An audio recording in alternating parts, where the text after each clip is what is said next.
每次去好利来必买的肯定是半熟芝士，真的是巨好吃，但就是有点贵。那今天咱们自己做，底下需要薄薄的一层蛋糕胚，具体做法看我昨天做的古早蛋糕。用模具压出形状，大概6毫米厚，再把模具放在铺了油纸的烤盘内，里边放上油纸的围边，把蛋糕胚给放进去，先放在一边，再来做芝士的部分。大碗内打入2个鸡蛋，蛋清蛋黄分离，蛋黄内倒入15克白砂糖，搅拌至白糖融化，再加入10克玉米淀粉，继续搅拌均匀。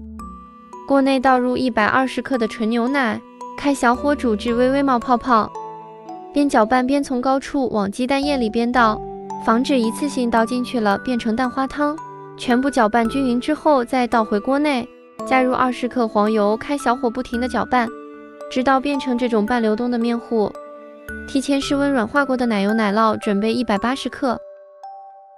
放在大碗内，隔着热水使劲的搅拌至光滑。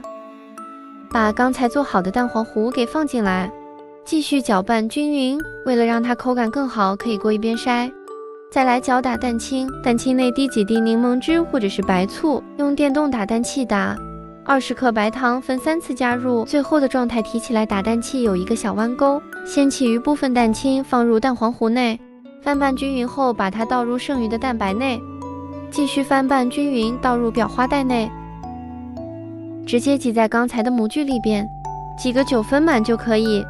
稍微震出里边的气泡，再取一个烤盘，倒入1厘米剩的凉水。半熟芝士需要水浴法来烤，烤箱上火195度，下火100度，根据上色情况烤16到20分钟。烤好后，表面刷上薄薄的一层蜂蜜水，放冰箱冷藏4个小时之后再吃。冷藏过后，它的口感才会最佳。